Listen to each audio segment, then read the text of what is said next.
Điện lực Việt Nam, những bước đi tỏa sáng. Lịch sử Việt Nam cuối thế kỷ 19 được đánh dấu với sự xuất hiện của yếu tố công nghệ mới gắn liền cùng với sự hiện diện và công cuộc khai thác thuộc địa của chủ nghĩa thực dân Pháp, đó là điện và công nghiệp điện. Kể từ khi nhà máy điện đầu tiên ra đời ở Hải Phòng năm 1894 đến nay, ngành điện Việt Nam đã trải qua 125 năm phát triển với bao thăng trầm. Gian khó song cũng vô cùng oanh liệt, hào hùng, từ cơ sở vật chất nghèo nàn và lạc hậu tiếp quản từ người Pháp năm 1954, sau 65 năm vinh quang chiến đấu, bảo vệ, xây dựng và phát triển, ngành điện cách mạng Việt Nam đã vươn lên mạnh mẽ, toàn diện cả về quy mô lẫn tốc độ. Kiên cường trong chiến tranh, quyết liệt trong đổi mới và vững vàng trong hội nhập là những phẩm chất làm nên một điện lực Việt Nam hôm nay. Với vai trò là đòn bẩy cho phát triển kinh tế, xã hội của đất nước, Điện lực Việt Nam luôn giữ vững vai trò đi trước một bước trong sự nghiệp công nghiệp hóa, hiện đại hóa đất nước, đảm bảo an ninh năng lượng quốc gia, an sinh xã hội, để bồi đắp, hung đúc nên truyền thống của Điện lực Việt Nam. Các thế hệ cán bộ, công nhân ngành điện luôn dương cao ngọn cờ tiên phong, cống hiến tất cả trí tuệ, sức lực, thậm chí cả máu và nước mắt, giữ cho dòng điện luôn tỏa sáng, tạo nên những mốc son chói lọi trong cuốn sử vẻ vang của mình.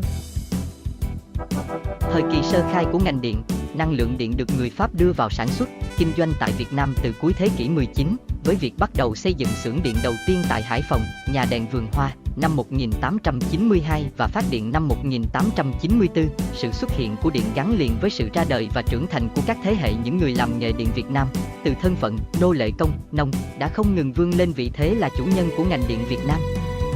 Nhiều lãnh tụ cách mạng của Đảng xuất thân từ ngành điện. Lịch sử mãi còn ghi những đóng góp của công nhân ngành điện trong những sự kiện trọng đại của đất nước như Toàn quốc kháng chiến, ngày 19 tháng 12 năm 1946 đến ngày 17 tháng 2 năm 1947, đấu tranh bảo vệ máy móc và tiếp quản các cơ sở điện, công nghệ điện buổi đầu còn thô sơ, lạc hậu, sự phân bố các cơ sở điện không đều khắp do phụ thuộc vào công cuộc khai thác thuộc địa của thực dân Pháp. Tuy nhiên, điện lực thời kỳ trước năm 1954 đã để lại những dấu ấn đặc biệt trong sự thay đổi và phát triển ban đầu của đời sống kinh tế, xã hội Việt Nam. Năm 1954, cuộc kháng chiến chống thực dân Pháp thắng lợi đã mở ra một thời kỳ mới của ngành điện lực Việt Nam dưới chế độ Dân chủ Cộng hòa. Trước 1954 điện xuất hiện ở Việt Nam, tháng 2 năm 1894, Hải Phòng chính thức là đô thị đầu tiên ở Việt Nam được chiếu sáng công cộng bằng đèn điện. Ngay sau đó, năm 1995 tại Hà Nội và năm 1896 tại Sài Gòn, nay là thành phố Hồ Chí Minh, cũng đã chính thức hình thành hệ thống sản xuất và cung ứng điện. Thời gian đầu, điện chủ yếu được sử dụng để chiếu sáng đô thị, cung cấp cho bộ máy quản lý hành chính, các công sở của chính quyền thực dân, phục vụ nhu cầu sinh hoạt của người châu Âu và bộ máy quan lại người Việt. Những chiếc tàu điện bắt đầu xuất hiện góp phần làm thay đổi diện mạo hai thành phố Sài Gòn và Hà Nội. Tổ chức quản lý và thành tựu. Trước năm 1954, có 03 công ty của tư bản Pháp độc quyền quản lý, sản xuất, kinh doanh điện là Công ty Điện Đông Dương, SIE, ở miền Bắc, Công ty Điện nước Đông Dương, SIPEA, ở miền Trung và Công ty Nước và Điện Đông Dương, CEE, ở miền Nam. Các công ty này được chính quyền thực dân nhượng quyền khai thác và kinh doanh điện tại các thành phố Sài Gòn, chợ lớn, Hà Nội, Hải Phòng, Huế. Sau ngày giải phóng thủ đô ngày 10 tháng 10 năm 1954, thực dân Pháp rút khỏi Việt Nam. Hệ thống điện miền Bắc được Ban tiếp quản Bộ Giao thông Công chính tiếp quản. Từ đây ngành điện lực miền Bắc do Nhà nước Việt Nam Dân chủ Cộng hòa quản lý.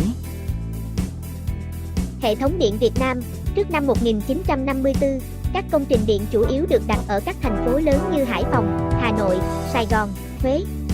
Cơ sở vật chất kỹ thuật điện còn nhỏ bé, trình độ công nghệ chưa phát triển. Hầu hết nguồn phát điện là nhiệt điện chạy bằng than với hệ thống lò hơi ghi xích là chủ yếu, nhiều công đoạn được thực hiện thủ công.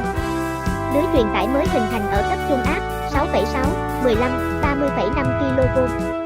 Đến năm 1954, tổng công suất điện khả dụng là 65,6 MW, chiều dài tải điện tối đa khoảng 100 km, cấp điện áp đến 30,5 kV.